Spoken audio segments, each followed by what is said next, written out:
Well, hello there, and welcome to another episode of Hearing Him First. It's been a little while, and I'm actually recording this in early September, and in the last 3 or 4 days, we've gone from mid-90s and t-shirt weather to sweater weather, and we're just learning to deal with it. So it's been an interesting couple of weeks, and sorry I haven't been as regular in these as I used to be, but I was thinking about this on the way in this morning, driving in, and thinking about Psalm 37, verses 3 and 4. And they say, "Trust in the Lord and do good, dwell in the land and cultivate faithfulness.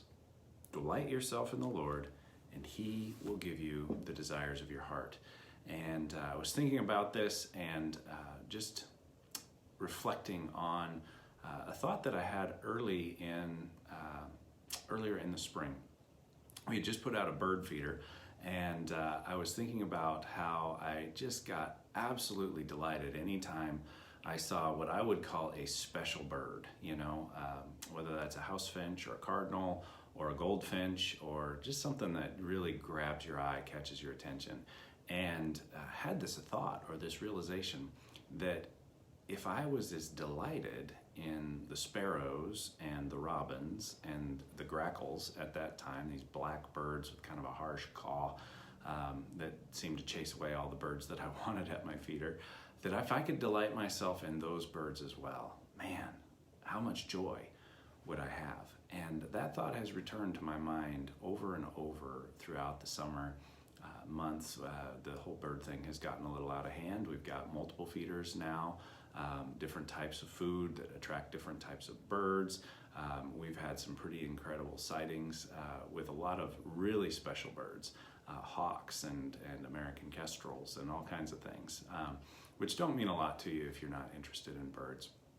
But the point is that I've learned to sit on my deck and appreciate the common birds just as much and enjoy watching them and delighting in them just as much as the special birds. And there's still a special sense of delight that comes when a new bird is sighted or a new bird or a favorite bird comes to the feeder. But I was thinking about that this morning and thinking about this idea that I just mentioned in conversation with a friend, and I've come to really dwell on it and reflect on it. And it's this idea that if we can learn to delight in the ordinary, we've found a source of limitless joy. If we can learn to delight ourselves in the ordinary things of life, then we found a source of limitless joy, because the ordinary things of life are all around us.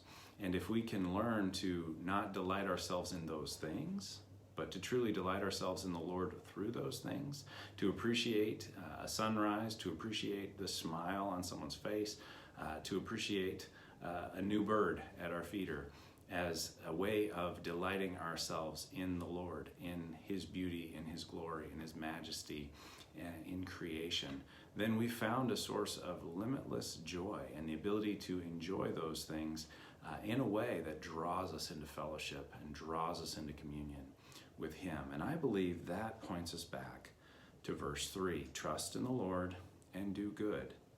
Dwell in the land and cultivate faithfulness. Dwell in the land that we find ourselves in, to bloom where we're planted. And to cultivate faithfulness requires us to delight ourselves in the Lord. That those two verses are linked at the very core of the point that I believe David is making here, and the instruction that I believe David is giving. That if we can find delight in the ordinary things of life, if we can just dwell in the land, if we can be content in the land, if we can cultivate faithfulness to God by delighting ourselves in Him through the ordinary things as well as the extraordinary things, then He gives us the desires of our heart, because our heart comes to desire Him. As we delight in Him, we desire Him more. And as we desire Him more, we cultivate more faithfulness. And so that's my hope and my prayer for me and for you and for all of us today, that we would find delight in the ordinary things of life, that we wouldn't need to be completely dazzled and overwhelmed to say, oh, what a delight, that we could delight ourselves in ordinary, simple pleasures, that we could find contentment and cultivate faithfulness, a faithful response to God, to his revelation to us, and to his communion and fellowship with us. And so that's my prayer for you today. That is the idea behind hearing him first, that we would learn to hear God first, to hear his voice the loudest and the clearest throughout the day. And this is just an opportunity for you to maybe hit the spiritual reset button whenever you're watching this. Like I said at the beginning, this is episode 57. So if you like what you hear, you can go and watch some more videos. Some of them are even grouped into special subjects or categories, and you can share this. That's the beauty of social media, that if this blesses you or brings somebody to mind and you want to share it with them, it's just a click away. You can share the media through Facebook if that's where you're watching it, if you're on YouTube, or you can go to YouTube and just search for Hearing Him First and the channel comes up. And it's a great way to spread the good word that God loves you and that he wants you to hear him first too. So God bless you. Have a fantastic day, and we'll see you again real soon.